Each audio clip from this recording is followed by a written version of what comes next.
मदेश्वर महादेव जिस जशपुर की शोभा बढ़ा रहे हैं, ऐसे मदेश्वर महादेव के पावन चरणों में बैठकर ये पवित्र पावन शिव महापुराण की कथा श्रवण करने का सौभाग्य आपको और हमको प्राप्त हुआ है।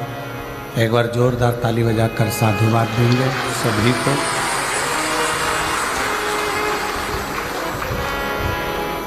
पूरी दुनिया का, विश्व का सबसे बड़ा शिवलिंग, छत्तीसगढ़ की पवित्र भूमि मदेश्वर महादेव।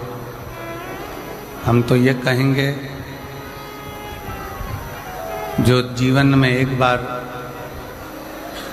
कैलाश की यात्रा न कर पाया हो, वो एक बार छत्तीसगढ़ के जमशेद जशपुर के इस मदेश्वर महादेव की यात्रा जरूर करें।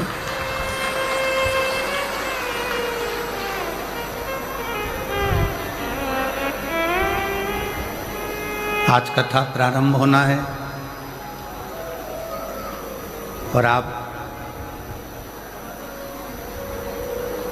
जो लोग रात्रि से आए हुए हैं, कल से जो बैठे हैं,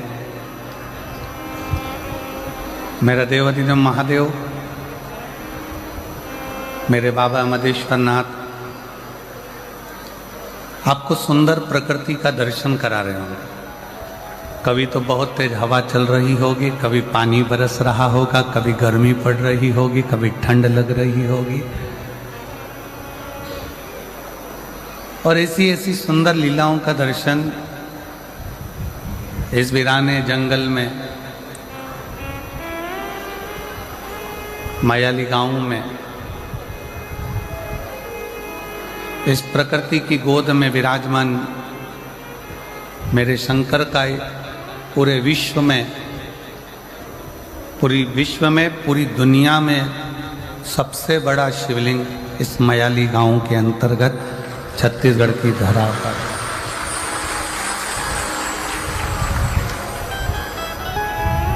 और तेरी कृपा बिना ना हिले एक भी अणु, लेते हैं श्वास तेरी कृपा से तनु तनु। बखान क्या करूं मैं राखो के का, चपटी भभूत में खजाना कुबेर का। हे गंगाधार मुक्ति द्वार ओमकार तू, भोले ओमकार तू। आयो शरण तिहारी शंभु तार तार तू। कथा के मुख्य यजमान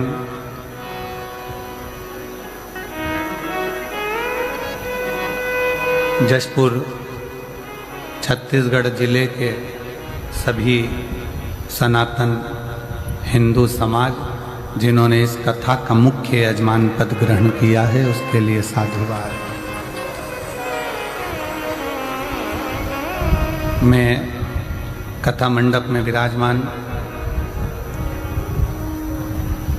छत्तीसगढ़ शासन के माननीय मुख्यमंत्री जी की धर्मपत्नी श्रीमती कौशल्या देवी जी सहाय जी, जो इस कथा में प्रथम दिवस से ही इस कथा का लाभ ले रही हैं, एक बार उनके लिए जोरदार ताली बजाकर साधुवाद करेंगे। और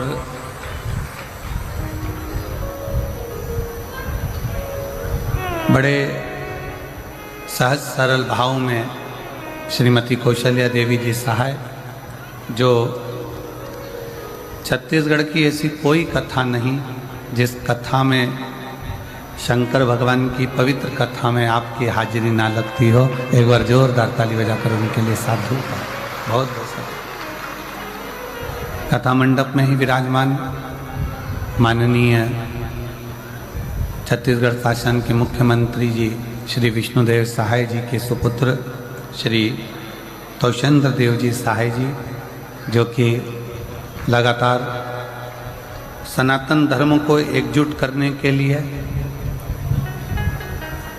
और सनातन धर्म को कैसे मजबूत किया जाए,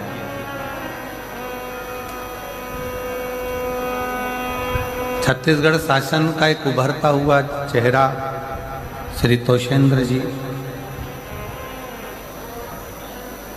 जो एक एक नवयुवक को साथ लेकर और सनातन धर्म को कैसे मजबूत किया जाए और सनातन की ध्वजा को कैसे आगे फहराया जाए, उसके लिए कदम से कदम मिलाकर चलते हैं। ऐसे श्री तोषेंद्र देव जी सहाय जी के एक बार जोरदार ताली बजाकर साथ देता है। शिव कृपा से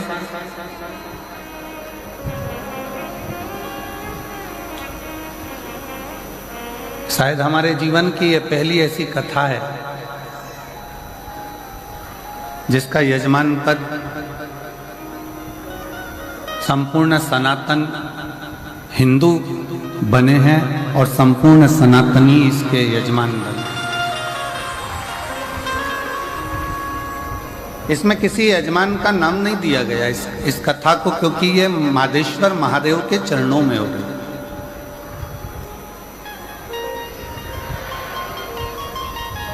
एक बार दोनों हाथ उठाकर हर हर महादेव।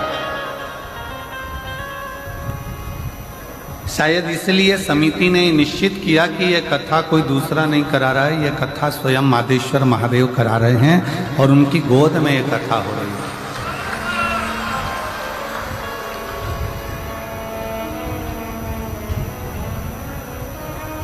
जब हम इस क्षेत्र में आए तो कोई ने कहा कि जशपुर में ये बड़ा, जशपुर में वो बड़ा, पर यहाँ आकर मालूम पड़ा कि जो भी बड़ा वो सब महादेव के चरणों में पड़ा। तब ज्ञात हुआ कि यहाँ केवल एक ही बड़ा, वो है देव अधिदेव महा। बाकी के जितने भी हैं वो कह दें कि ये बड़ा, हमारे जशपुर में वो बड़ा, तो समझ लेना सब इतने बड़े महादेव के चरणों में पड़ा। इसके आगे कोई नहीं बड़ा और ना कोई खड़ा, केवल शिव, केवल शिव।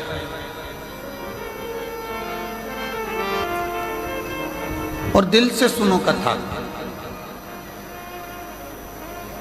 जशपुर वालों, मेरे जशपुर की जीजियों, मेरे जशपुर के जीजाओं, ना जाने कौन सा पुण्य आप लोगों ने करा होगा कि ये कथा आज 21 तारीख को प्रारंभ हो रही है और 27 तारीख जिस दिन प्रदोष है, प्रदोष के दिन मादेश्वर नाथ के चरणों में ये कथा विराम हो रही है। शायद कथा जब ली होगी तो ये भी नहीं देखा होगा कि प्रदोष पड़ रहा है क्या, तिथि कौन सी पड़ रही है, दिन कौन सा पड़ रहा है, पर कहीं ना कहीं मेरा भोलेनाथ, मेरा विश्वनाथ, मेरा मदेश्वर नाथ, मेरा शिव, मेरा शंकर उस आनंद को आपके भीतर विराजमान कर कर इस आयोजन को सफल करा।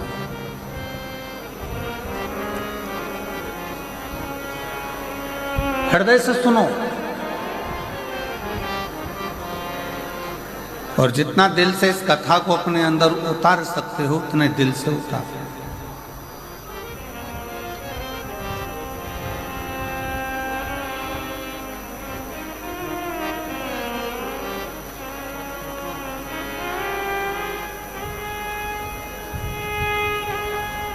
इस वीराने में इस्माइली गांव छत्तीसगढ़ की इस पवित्र धरा पर जैसे शंकर भगवान एकांत में बैठकर इस पवित्र शिव महापुराण की कथा को विराजमान होकर श्रवण कर रहे हैं, वैसे ही आप और हम इस कथा का लाभ लें।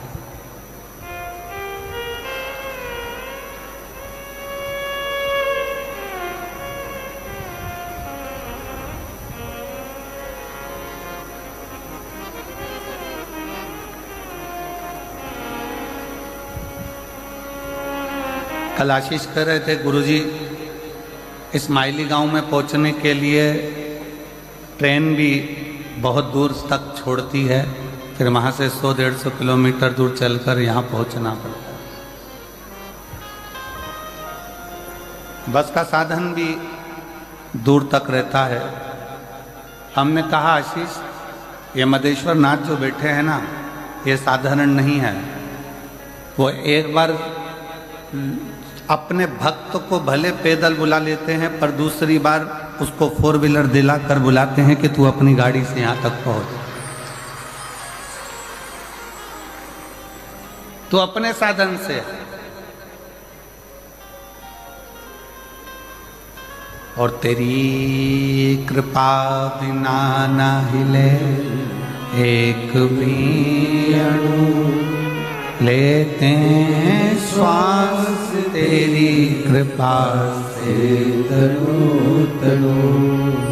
हे गंगाधार मुक्तिवार ओमकार तू, बोले ओमकार तू। आयो शरण तिहारी शंभु तार तार तू। आप जिस भाव से, जिस हृदय से, जिस चित्त से, जिस वृत्ति से, जिस मन से भगवान शंकर की कथा को अपने भीतर उतारोगे, शिव उस भाव से आपको प्रकट होगा, उस भाव से आपको मिलेगा।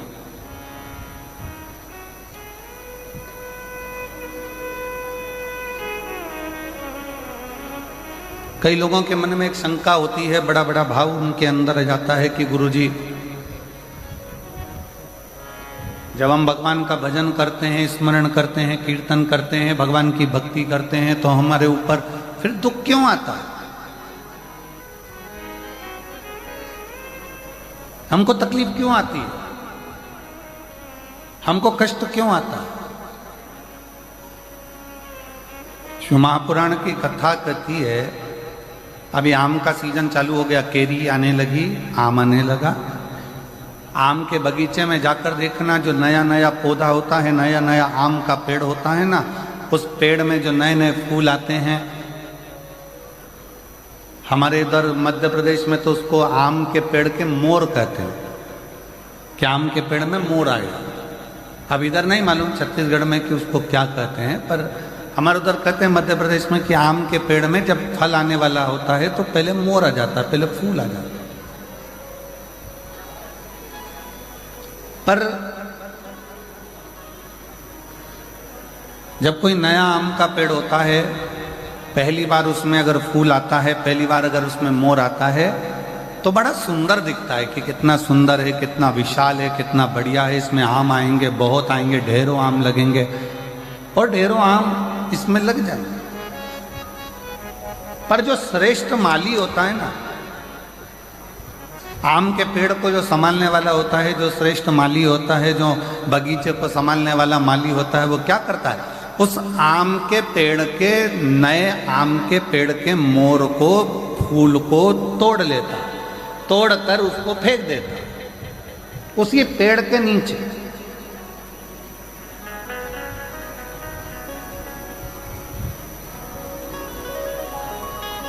और दुनिया के लोगों को लगा कि इतना बढ़िया आम का पेड़ है, उसमें इतने सारे मोर भी लगे, इतने सारे फूल भी लगे और इतनी सारी केरियां आएंगी, इतने सारे आम लगेंगे। परंतु गजब करा माली ने, बगीचे के माली ने तो तोड़ा फूल को, मोर को, और पेड़ के नीचे डाल दिया। कई लोगों को गुस्सा भी आया, कई लोगों को लगा भी सरी कि ये क्या करा, बताओ, आम का पेड़ में इतने सारे मोर लगे थे, इतने सारे फूल लग रहे थे, और उसने तोड़कर सब नीचे पटक दिया, उसको कुचल दिया, बेकार कर दिया। पर जो समझदार था, जिसकी चित्तवृत्ति में समझदारी थी, उसने माली को धन्यवाद दिया कि वारे माली, तूने अच्छा करा, जो पहली बार नए वृक्ष में जो मोर आए थे, फूल आए थे, उसको तोड़कर तूने कीचड़ में डाल दिया, पेड़ की जड़ में डाल दिया। क्यों? क्योंकि हमारा एग्रीकल्चर कहता है, हमारी प्रकृति कहती है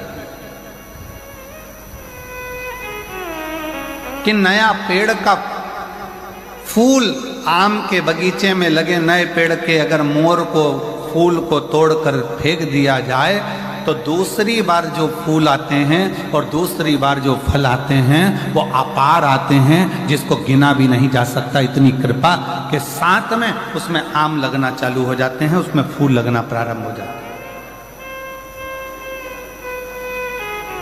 अब जो लोग कहते हैं कि बड़ा भगवान दुख देता है, बड़ा तकलीफ आती है, भगवान तकलीफ दे देते हैं, भगवान कष्ट देते हैं, भगवान दुख दे देते हैं, हम इतना पूजन करते हैं तो भी भगवान हमारी नहीं सुनता, हम इतना भजन करते हैं तो भी भगवान हमारी नहीं सुनता, हम भगवान को भक्ति करते हैं तो भी भगवान हमें कष्ट देता है। उसका कारण केवल इतना है, भगवान को धन्यवाद देना कि परमात्मा भी वो माली है, भगवान भी वो माली है। जैसे बगीचे का माली होता है वैसे वो परमात्मा भी माली है। और परमात्मा यदि तुम्हें कुचल रहा है, परमात्मा थोड़ा कष्ट दे रहा है, परमात्मा थोड़ा दुख दे रहा है, परमात्मा थोड़ा सा कष्ट अगर तुमको जीवन में दे रहा है तो समझ लेना कि जैसे मोड़ को तोड़ा गया, फूल को तोड़ा गया और जड़ में डाला गया, जिससे ये पेड़ और उन्नति करे और आगे बढ़े और बहुत उन्नति कर कर बहुत फल दे, उसी तरह भगवान भी अगर हमको दबा रहा है, कुचल रहा है, थोड़ा कष्ट दे रहा है तो समझ लेना कि परमात्मा भी हमको बहुत आगे ले जाना चाहता है।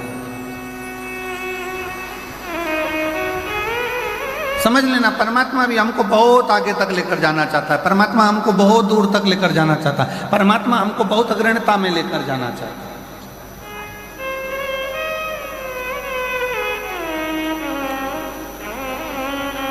और शंभु शरणे पड़ी मांगू घड़ी रे घड़ी, दुख काटो दया करीन दर्शन आपो। शंभु शरणे पड़ी मांगो घड़ी रे घड़ी, दुख काटो दया करीन दर्शन आपो। शंभु शरणे पड़ी मांगो घड़ी रे घड़ी, दुख काटो दया करीन दर्शन आपो। शंभु शरणे पड़ी मांगो घड़ी रे घड़ी, दुख काटो दया करीन दर्शन आपो।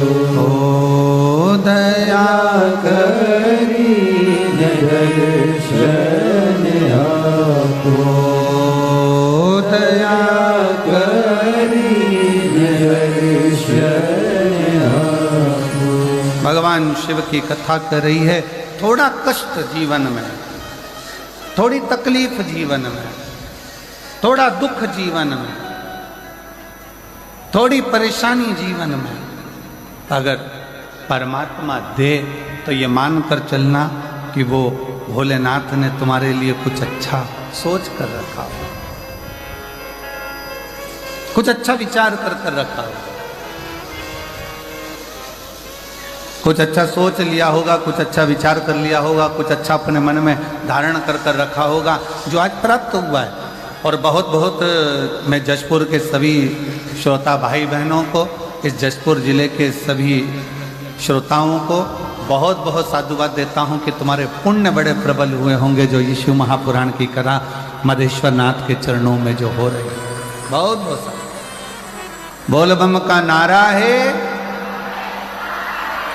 आवाज नहीं आई, जरा दमदारी से बोल बम का नारा है। सारी समस्या का हल भगवान शिव ने जो आपको और हमको यहाँ बुलाकर कथा कर इस तत्व ग्रहण करा।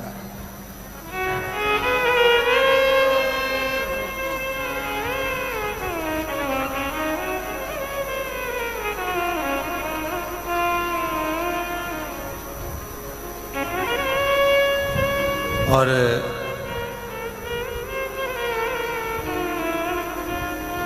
मैं इस समिति को साधुवाद दूं कि वास्तवता है इस कथा की जरूरत। ये जो जमशेदपुर वासी है, जशपुर के छत्तीसगढ़ के जो निवासी हैं, मयाली गांव के जो निवासी हैं, या इस आसपास के क्षेत्र के जो निवासी हैं, वनवासी क्षेत्र के जो निवासी हैं, वो लोग बहुत दूर जाकर कथा को नहीं सुन पाते, बहुत दूर जाकर इस कथा का लाभ नहीं ले पाते। होता है किसी किसी के जीवन में बहुत सारे कष्ट भी होते हैं, परेशानियां होती हैं, धन की व्यवस्था